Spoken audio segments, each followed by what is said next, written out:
Once more, the Sith will rule the galaxy. And we shall have peace. Stellaris patch 3.12.3 has just been released, and we're going to go through the patch notes to find out what has changed.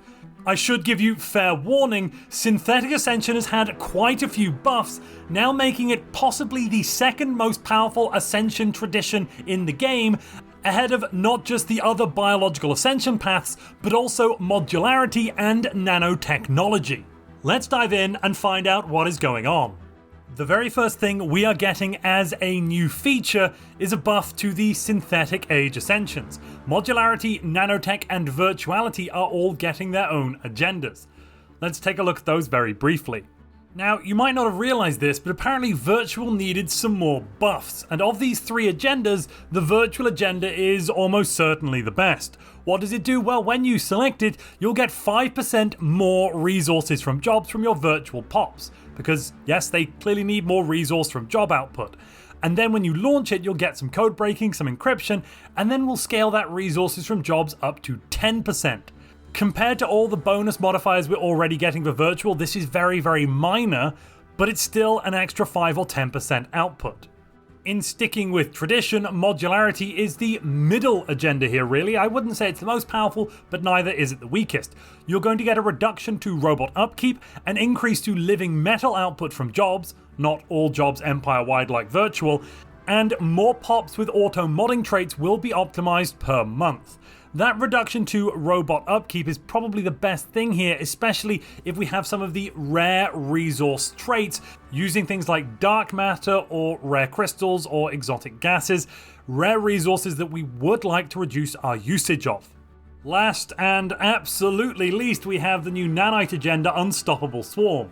This is kind of a clown car. You're going to get plus 20% nanite swarmer build speed and a reduction of 15% to their build cost, so you'll go down from 500 to 425 nanites.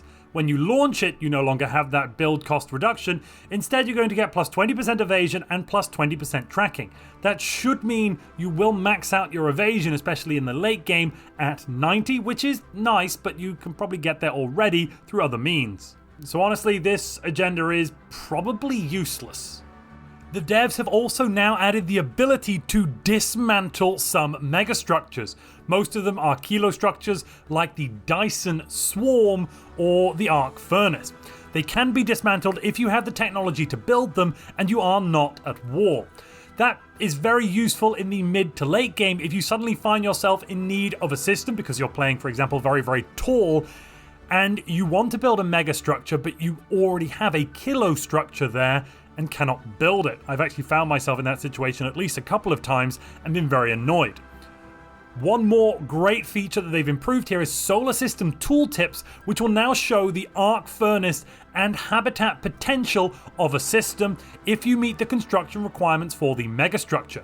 This means the tooltip will tell you how many possible arc furnace deposits there could be in the system, and in terms of habitats, how many major and minor orbitals, and how many extra deposits there would be for your research, mining, and technician districts, which are of course only based on the deposits that exist within the system. We have a host of improvements coming with 3.12.3. They've added air titles to mortal empires and bandit governments, and they've added missing air titles for imperial governments where they should have them. There are now more character names in the cyberpunk name list. They've added tooltips to the transformation situation to summarize the different ascension paths in the event that you make a choice of which path to select. I think that's specifically important for the synthetic ascensions you get with Synthetic Age. And by that, of course, I mean the machine ascensions, not the synth ascension available to biological empires. Awakened Fallen Empires now can use the Daedalus Seal Relic, which gives loads and loads of resources. Wow, that's powerful. Completing the Synthetic Fertility event chain will now grant additional robot modification trait points and trait picks, and it will award a unique trait for your synths. So this is a straight up boost to Synthetic Fertility, which honestly is already very powerful and, as you'll see later on, is getting even more powerful. Cybernetic Creed Pops can now be modified. Democratic Crusaders no longer hate worker cooperatives for being oligarchies, which makes perfect sense. A worker co-op is quite democratic, really. Non-spiritualist pops in a cybernetic creed empire now will only have the cybernetic creed traits removed instead of all cyborg traits. That is a massive improvement. Presently, if you have cybernetic creed, only your spiritualist pops get these cybernetic creed cybernetic traits, and then if they change their ethic, they suddenly, at the moment, are losing all of their cybernetic traits and going back to some form of non-cybernetic, and then they suddenly have to be assimilated again. It's really annoying. This is a great improvement. They've redesigned the top menu resource tooltips for more clarity. Interesting, that is interesting. I wonder what they've done there. Robot pops are now called machine or mechanical in most places, making it much easier to understand what on earth is going on. The scavenger civics now have a 10% of the base cost of buildings, districts, and megastructures refunded upon dismantling. Not that you're often dismantling buildings, districts, and megastructures, but if you are, this is somewhat useful. I think for offensive empires doing a lot of war, this is a direct buff to scavenger. Selecting a cybernetic creed as your sole spiritualist faction no longer forces a template onto your species. I actually think that is a debuff here, because getting that awesome template in certain cases very early is quite strong. You know what you're going to get every time based on which of the 4 creeds you pick, and then you get lots and lots of bonuses if you pick the right creed. Now this means you'll have to spend extra time and you'll have to apply those trait points, apply a template, and spend lots of your society research on that application. The commodities consolidation situation will now show if you are on track to produce enough consumer goods or if you do not have enough storage space to meet the quota. The devs are also saying a big thank you to Sir Blackaxe here for the improvement suggestions. The last improvement here in the list, your choice in the virtual salvation event now influences the synthetic society shift in the digital refactoring event chain. I believe that is part of synthetic fertility. I could be wrong there, but I'm pretty sure it is. And if you're enjoying this video, I'd like to note that you should probably patch that like button. It wouldn't be a Stellaris patch without a lot of balance changes, and we have quite a few. Let's go through them now. So first off, they've added an election term variance of +5 years to the Shadow Council Civic.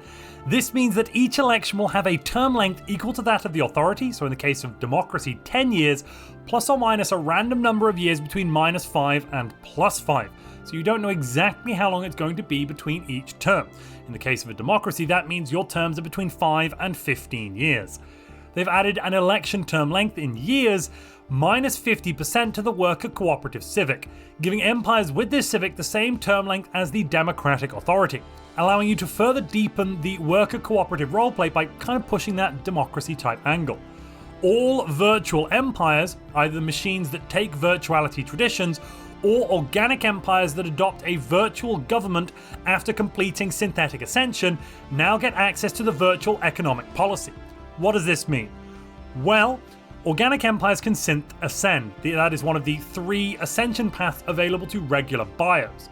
Now, if you Synth Ascend, you then get the choice of going down the physical or virtual advanced government paths. If you go down the virtual advanced government path, all of your leaders get the virtual trait, and that used to be roughly about it. It wasn't great. Now though, you're going to get access to the virtual economic policy, which is very, very strong, allowing you to get a massive boost to your research at the cost of your Unity production, or your Unity at the cost of your research production.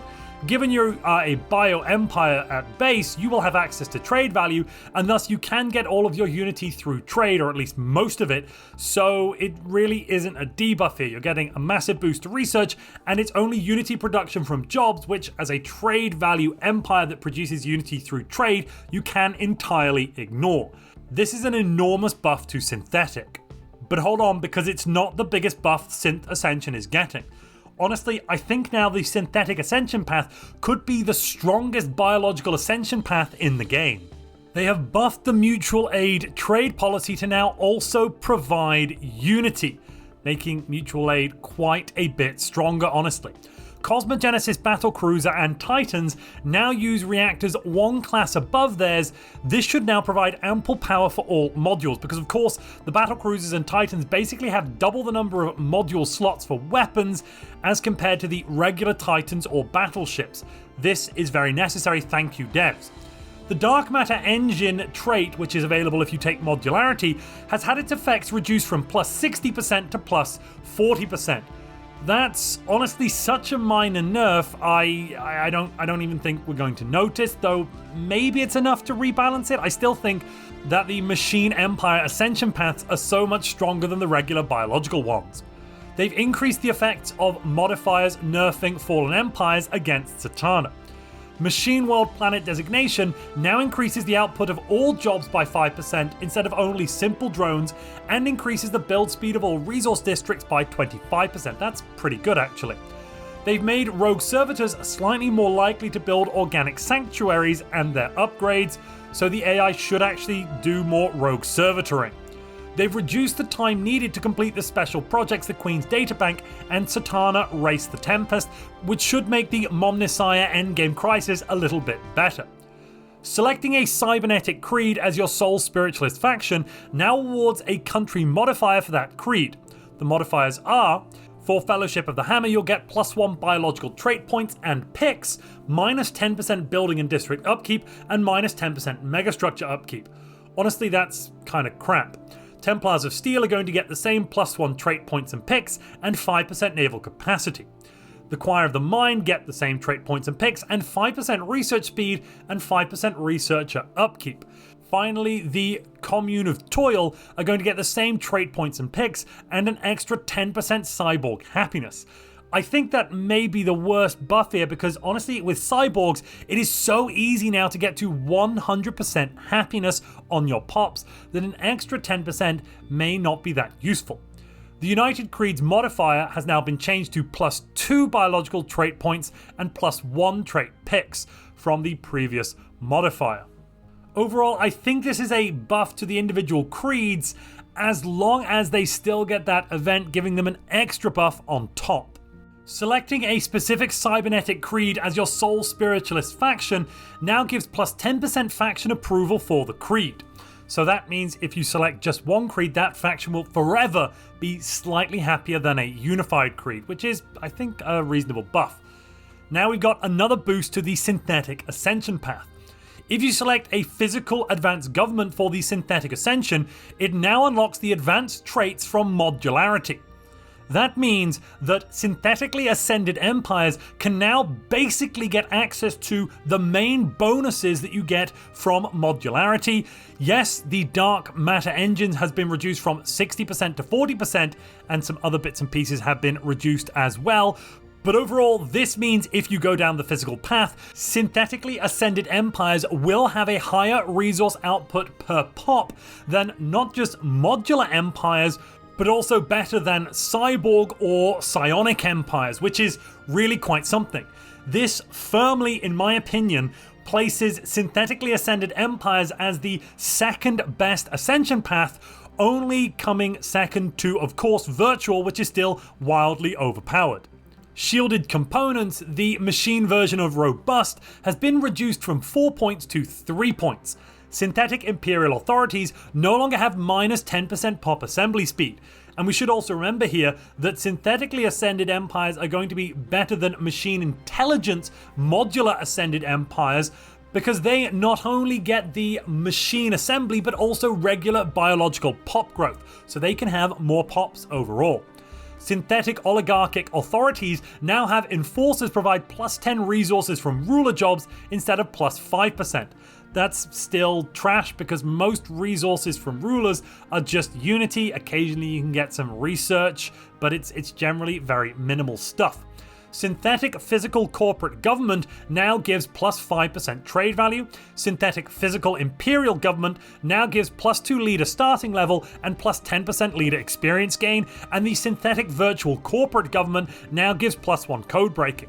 We're now back to some facts about Cybernetic Creed. So the additional trait points and picks awarded by Cybernetic Creed will now only apply to biological species and not to machine species in your empire, which is a debuff that I don't really think they needed, but okay.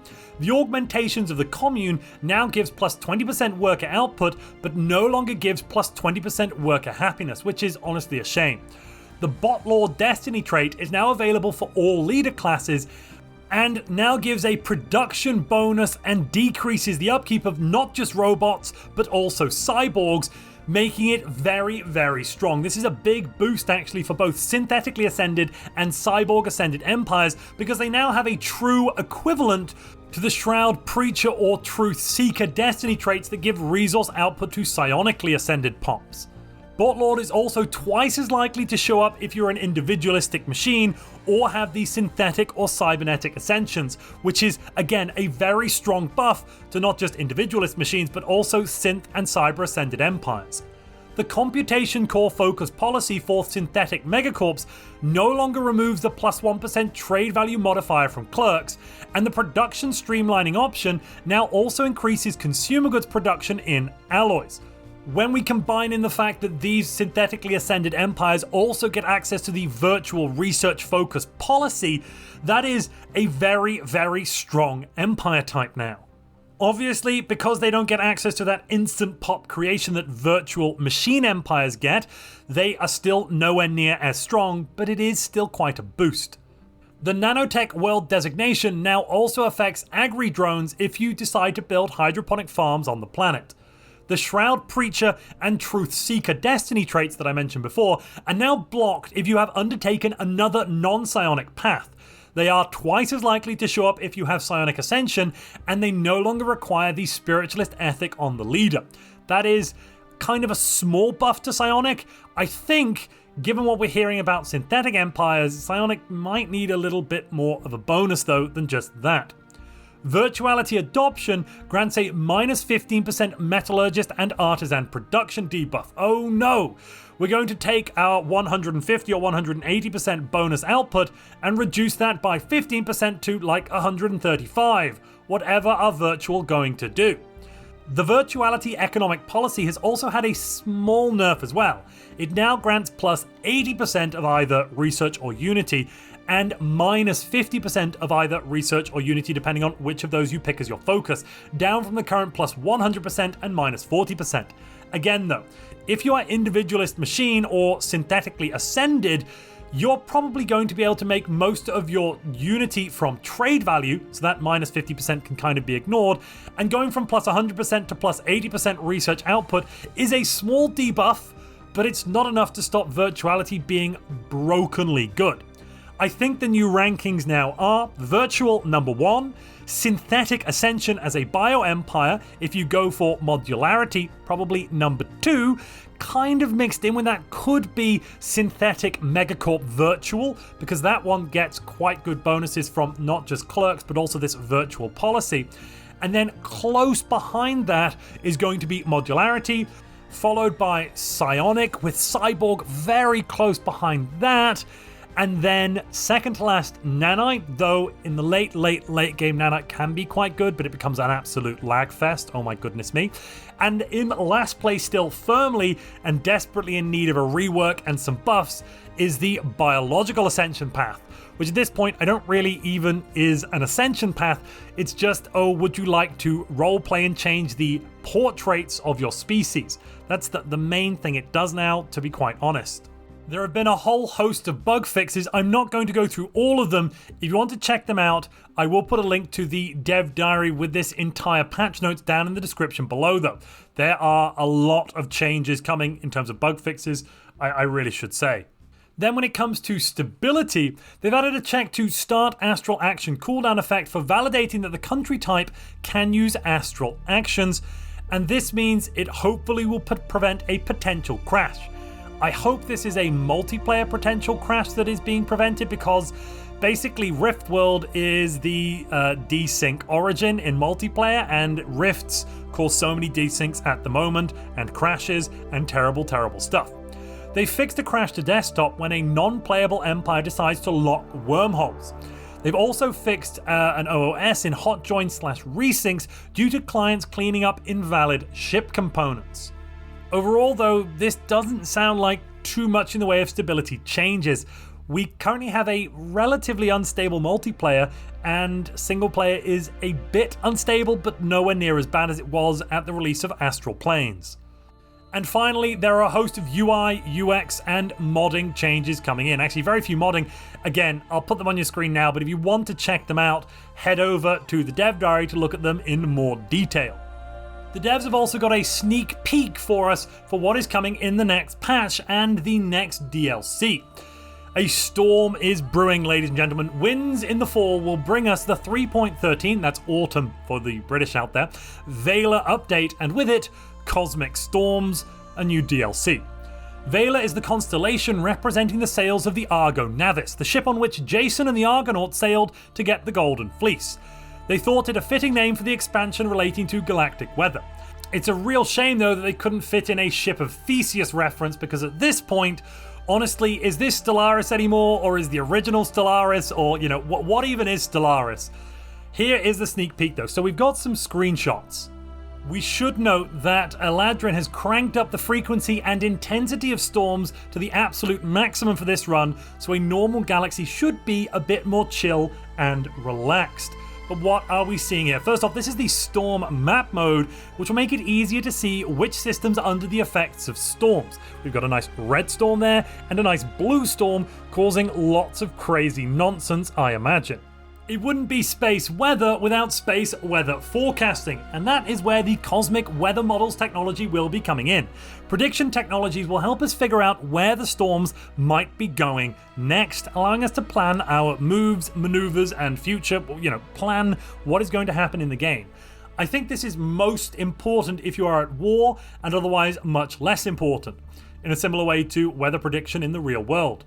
This will be shown in-game through a series of arrows, as you can see here, kind of roughly showing the direction the storm will go in, without telling you exactly which systems it is going to affect. I think this is mainly showing the center of the storm, or possibly the back corner of the storm, though it will be hard to tell exactly what will be affected. It's also noted here that the prediction isn't entirely accurate. This is probably the path the storm will take, though it may not take this path, especially if something interferes with it. Because of course with this new DLC, we're probably going to be able to interfere with the space weather as well. The dev here is wondering whether Tiersonia will instead be hit. I hope there's a bunch of effects. For example, if this primitive civilization is in the industrial age or the machine age, maybe they get knocked back an age or quite a few ages, representing the fact that they are hit with a massive solar storm or massive space storm, knocking back their infrastructure to a pre-electrical age, kind of like the Carrington effect. And of course, because they've got no precursor to this, it's just space weather coming out of nowhere, they probably won't have a defense for it. I hope there's some fun events like that tied into the DLC. If there's not, devs, please add it in. If you've enjoyed this video, but you've got a hankering for some more Stellaris content, you might want to check out my brand new Ascension perks tier list, where I've looked at every Ascension perk available in the game, talked about what they do, and ranked them in a tier list. If you'd like to see that, click the video on screen now.